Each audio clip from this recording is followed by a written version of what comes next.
Hello and welcome to Network. I'm Lebogang Sejake, standing in for Siphumelele Zondi. You can follow us on our social media platforms. It is at SABC Network on Twitter, Facebook and Instagram. And we are News Network at sabc.co.za on email. South Africa has suffered a great loss with the recent passing of the mother of the nation. Rest in peace, Kabela Maqhawe, Mama Winnie Madikizela Mandela. Now let's look at what's coming up on the show. The exhibit uses augmented reality to give modern updates to their paintings, which visitors can see through their smartphones or tablets. Microsoft partners with the Gauteng Department of Education in the 20 Million initiative. We talk about the digital terrestrial television migration with Dean Dafu from LG Electronics South Africa. How are you, Dean? I'm good, yourself? Great. I mean, we are long overdue when it comes to the deadline for migration. Do you think we'll still get there? I do believe we'll still get there. You know, with digital migration, getting a better picture quality, getting more channels, getting free-to-air channels, radio channels, I do believe the country is going to get there. We're looking at a deadline of about June 2019. Okay. No, we'll get to more of that later on in the program, okay? Fantastic. Now let's get to our social media and technology news.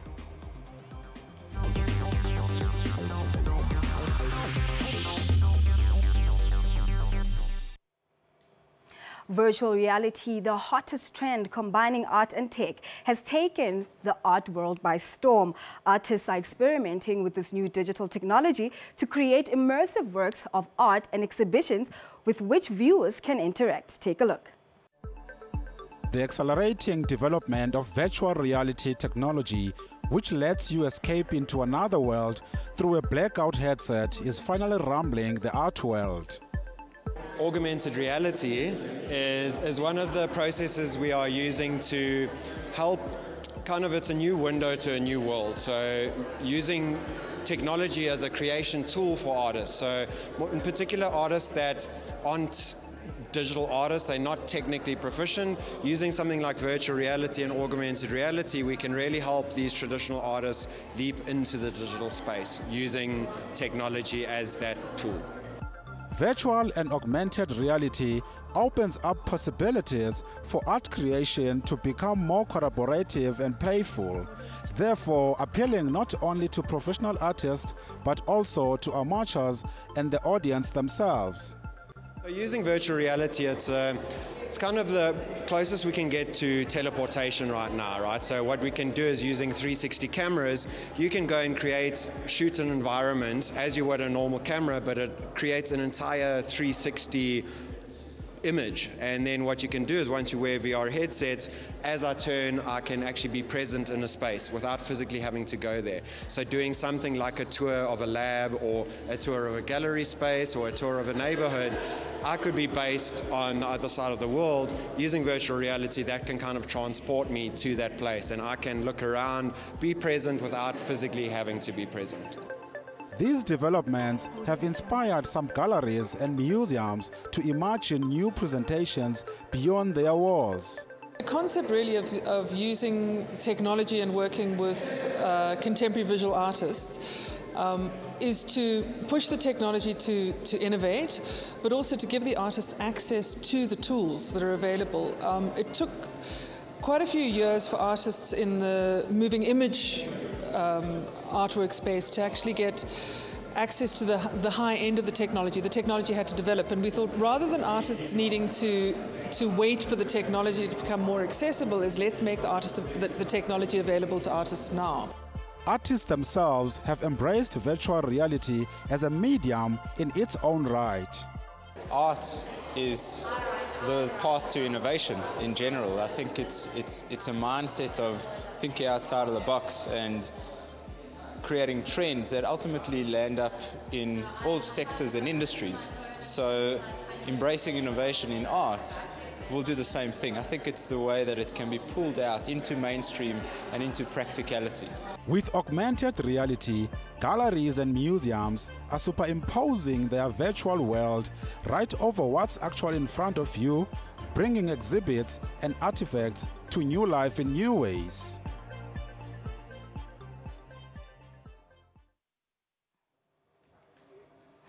The Gauteng Department of Education partnered with Microsoft in launching the 20 Million Initiative, an online mass learning system as part of the TEPO 1 Million Digital Mass Learning Program at Sebokeng Library. Take a look.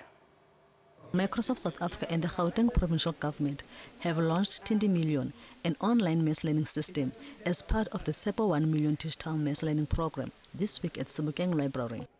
With this program, what is key and very, very important is that we want every person that is unemployed at least to have a certificate in Microsoft Office, because that certificate allows at least one foot in the interviewing panel or job screening processes, because before you are screened for any responsibility, people want to know whether you are computer literate. So we are running it with partnership with libraries, which simply means that you can rock it at any accredited library in any township in our province.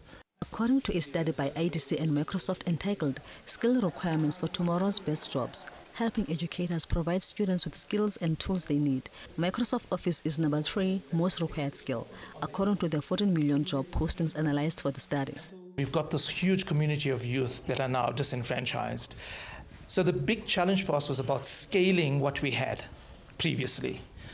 And so what we actually developed in conjunction with our colleagues actually out of India who have been rolling this platform out, and then utilizing the IP with the province, is the ability to actually address the youth at scale. So we could have 20,000 concurrent users studying at the same time across the province. The youth of Sebokeng are excited about this initiative. They expressed that 20 million will empower them. I've learned so much from this 1 million, and I'm very, very grateful that it's around Sebokeng. We always say, as young people always say, things are happening in Soweto, but today, I'm very, very grateful that it's happening here in Sebokeng. This program, for me, when I envision it, it's going to really benefit the society of Sebokeng very much, and empowering also the youth to be electronically educated as well. Huawei has officially launched the new lineup of the P20 smartphones in South Africa, which includes the P20, the P20 Pro, and the P20 Lite. Giant Huawei advanced its consumer product offerings by launching its all-new Huawei P20 smartphone. Technology is moving that fast. But, remember, we have different segments and we want to bring offerings to everybody and all consumers in South Africa. So P-Series that we're launching tonight has always been our flagship when it comes to fashion, photography and lifestyle. So that's what I guess when you're saying a whole lot of phones being launched, you're talking about the P Smart of recent. And at that time, I even mentioned to you that we're bringing something in for the mid-segment that was affordable but gave them flagship functionality. But this time we are bringing a game changer, a real market changer when it comes to smartphone photography. And I think it's a complete different target market altogether. The Huawei P20 Pro is equipped with the world's first Leica triple camera, with the highest total pixel count on a smartphone available in the market. This precise camera system comprises a 40-megapixel camera, a 120-megapixel monochrome sensor, and an 8-megapixel sensor with a telephoto lens. We've created or reinvented photography when we brought in dual camera system, and we partnered with Leica back with our P9 device. And you see in the market, and our competitors started to follow suit.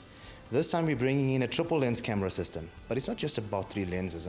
You guys might ask me, when does it stop? Tomorrow it'll be 4 lenses or 5. What does this mean? It's not just about the lens count. It's about what is the benefit to the consumer? How do they work together? And I think the key standout is smartphones has always been that. It's a smartphone that happens to have a camera. So if you want to take those shots now and then, occasionally, that's what you do. But we know that not everybody carries a camera with them. Your smartphone is always with you in your pocket. So how about having a camera in your pocket that happens to have a smartphone on it?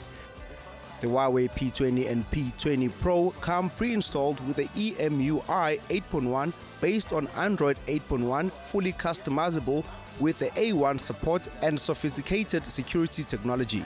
We have brought our 2 flagship to South Africa. For example, today we launched the P-Series, new P-Series, P20 and P20 Pro. And the second half of this year, we will bring our new Mate series to South Africa. So I believe, based on 2 flagship, we can get more market share for high-end market. The all-new Huawei P20 series is a huge leap forward from the previous generation, blending technology and art to bring consumers an unprecedented experience. The recommended price for the P20 Pro is 15,499 rands. Now, after the break, we discuss South Africa's migration to DTT with Dean Dafu from LG Electronics South Africa. Please stay tuned.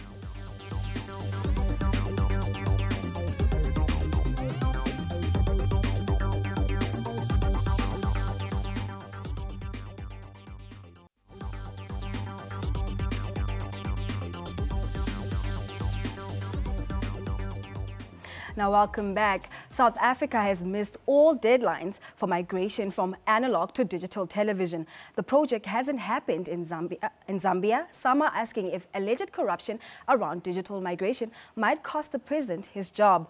A single service provider, Topstar, has been selected to spearhead this. The information minister was questioned about this choice in parliament, and he couldn't explain it. The Southern Africa Network Against Corruption says this is one of the worst financial scandals in modern-day Zambia. There are Southern African countries that have fully migrated from analog to digital terrestrial television. They are Malawi, Mauritius, Tanzania, and Namibia. Now, here to speak to us about DTT is Dean Dafu from LG. How are you, Dean? Thanks for having me, Lebo. I'm great. Great. Now, Dean, tell us the involvement of stakeholders when it comes to developing set-top boxes for DTT to happen. Look, I can't really comment on these stakeholders, but what I can say from an LG perspective is that what we've done is we've allowed our TVs to receive digital TV. So what we've done is we've essentially embedded a set-top box within the TV, which means right now you could connect a bunny aerial to your TV and receive SABC channels in HD. How this works is very simple. The TV receives the picture or the analog signal, and then the DTV box within the TV converts it to a digital signal. And that's what allows you to get HD signals on your TV.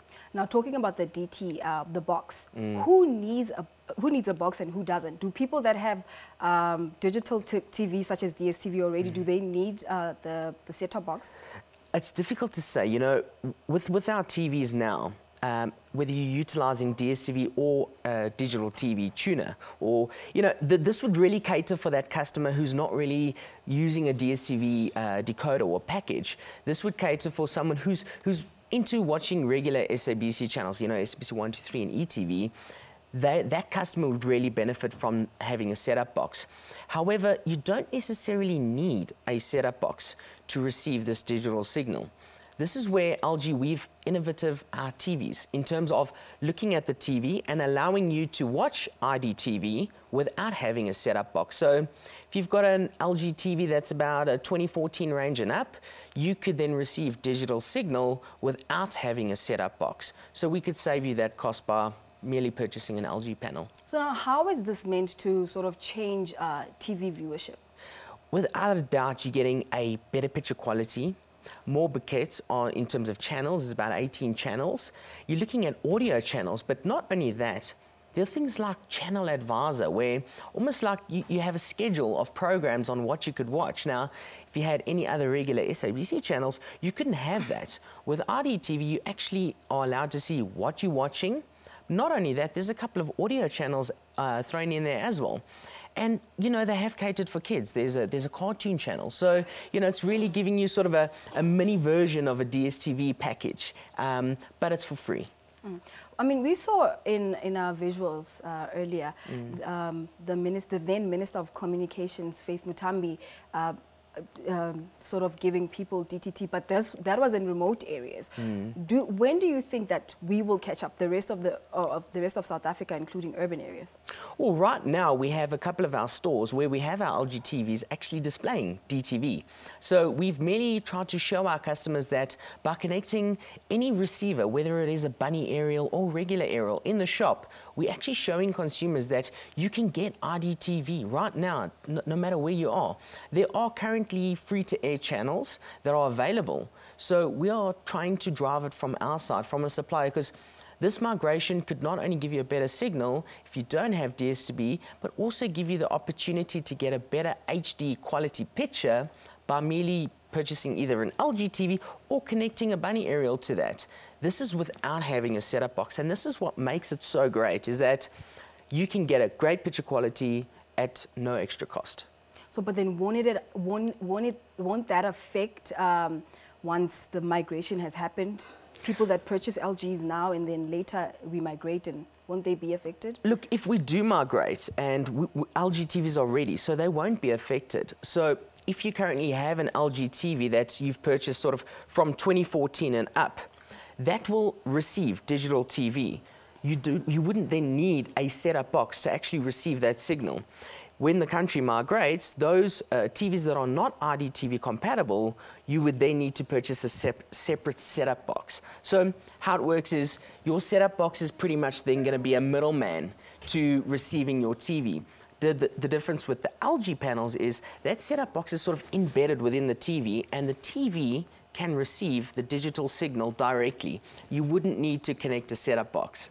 Okay, so we have seen other countries have migrated. These are southern, in the southern Correct. region. Namibia has not migrated, Tanzania has migrated. Now tell me, what do you think is hindering South Africa from getting to that point? Look, I do think it's more so the fact that we're not driving it enough. I do believe the country needs to migrate. And when the migration officially happens, people will adopt and adapt to a new technology, you know, just like with any change. South Africans are very scared to adopt a new change. But in terms of our infrastructure, the signals are available, the free-to-air channels are there for customers to experience. I do believe if we drive it at a store level, we can allow our customers to see the real benefit of IDTV. And that's what LG Electronics is trying to do in our stores. Thank you so much, Dean. It was such a pleasure having you on our show. Fantastic. Have a great day. Great stuff. That was Dean Dafu from LG Electronics South Africa. Now, this week, we caught up with comedian Ndumiso Lindi, and he told us what his favorite piece of technology is. Take a look. My name is Ndumiso Lindi, aka the Rooster, all the way from Eastern Cape.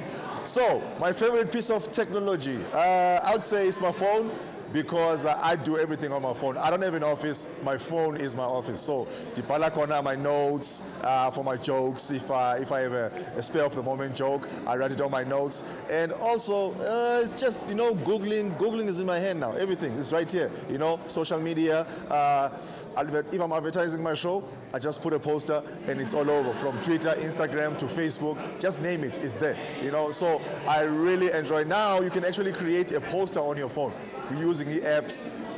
You can do a lot using apps, you know. You don't even need Photoshop, you can just touch it up. So yeah, my phone is #1.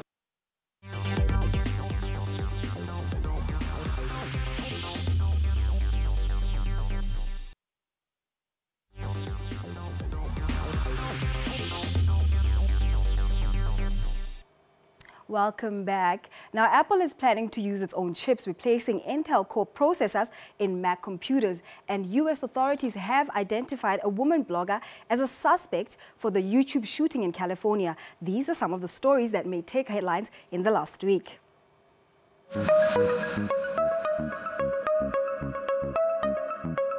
Reports by Bloomberg claim that Apple Inc. is planning to use its own chips in Mac computers beginning as early as 2020, replacing processors from Intel Corp. For 25 years, we've been defining and redefining what a notebook is and what a notebook can do. And today, we're going to do it again. Let me show it to you. The initiative, codenamed Kalamata, is still in early development stages, but is part of a bigger strategy to make Apple's family of devices work more similarly and seamlessly together, according to the report. Still in the USA, the woman identified by police as the attacker who wounded 3 people at YouTube's headquarters in California was a vegan blogger who accused the video sharing service of discriminating against her, according to her online profile. I'm being discriminated and filtered on YouTube, and I'm not the only one. So recently, they also attacked my Persian channel, Nasima Snaps. And if you go and check my videos, you see that my new videos hardly get views. Police said 39-year-old Nasim Najafi Akhdam from San Diego was behind Tuesday's shooting at YouTube's offices in Silicon Valley, south of San Francisco, where the company owned by Alphabet Inc.'s Google employs nearly 2,000 people. In New York, Spotify Technologies shares changed hands well above levels they had traded in private markets on Tuesday as the world's largest music streaming service launched a direct listing on the New York Stock Exchange. So look, I think Spotify is an interesting company with a pretty good future. I think it's going to come out on the very high side of a defensible valuation, but to be fair, it's going to come out in an interesting way. So there's two stories here. One is Spotify, which I think is a good long-term story, and another which may be a big long-term story, which is a direct listing, right? So if this listing goes really well, we're going to see possibly a new model, especially because a lot of investors have been alienated by a recent pattern. The strong early trading for Spotify came on the heels of a steep U.S. equity sell-off led by tech stocks, although the market had found firmer footing at midday on Tuesday.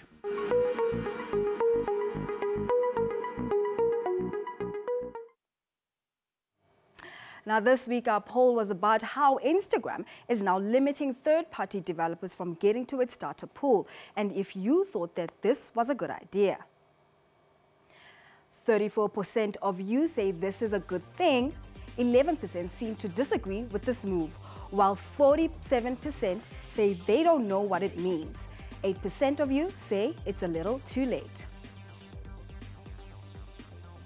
Well, that's it from us this week. Siphumelele Zondi will be back with you next week. Don't forget to follow us on @SABC Network on Twitter, Facebook and Instagram. And it is News Network @sabc.co.za on email. We leave you with visuals of techno teachers. These are robots giving students a lesson in a school based in Finland. From me and the rest of the network team, goodbye.